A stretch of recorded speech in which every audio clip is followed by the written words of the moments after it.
In the early 80s, people started dying. All around you, if you were gay, people were dying. And I started having friends getting sick and dying one after the other. You couldn't avoid it. You were out and gay in the 80s. This was happening all around you. I think a lot of people don't realize there was no HIV test for quite some time. So you never knew if you had it or not. And I made the assumption that with friends dying all around me, I'd be next. Anything that they had done, I had done. No one really knew exactly what was causing this, but I knew that I was in, maybe the last year of my life or so. I was just certain of it. It actually gave me a new freedom that I had never had before, and a freedom that was based in the fear of dying, but then also maybe not even the fear of dying, it's just the reality of dying. Everybody else was dying, so my turn was just, it was a matter of time. And so I dramatically changed my life. I quit my job, sold the BMW, and changed my life dramatically, and started my own little business, store design business, and it actually started going quite well. I was surprised at that. And what was more surprising was that I wasn't getting sick, and which was good news, but I'd kind of changed my life to accommodate dying soon, and it seemed that I wasn't dying. Then eventually, when the HIV test was developed, I still didn't take it because there was no treatment. So what was the use of knowing if there was no treatment? So I still didn't want to know.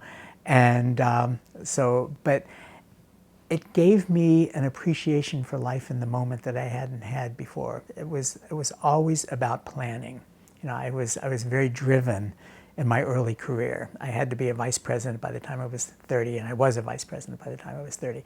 I had to have this, I had to have that. I had to have a great apartment, I thought in Chicago, but I ended up in Boston, and so I lived in a beautiful apartment in Beacon Hill in Boston. All these things that I thought were important suddenly really weren't that important anymore because of what I had to do in my lifestyle to support all of that. So then I shifted my lifestyle, and I found out I could still keep the apartment in Beacon Hill. I didn't want the BMW anymore because owning a BMW in Boston, which means break my window, was a nightmare. So I learned a lot about living in the present, because that's all you have really if you're convinced that you have no future.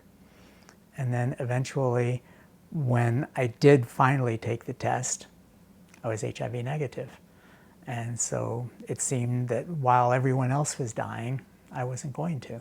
And so I, again, sort of adjusted my life, but never went back to the insecurity of having to have a real job, that I thought, I'm going to stay self-employed. I lived really for today, and as long as I felt I was taking care of today, tomorrow would be fine. And when I get to tomorrow, then I'll deal with tomorrow as today.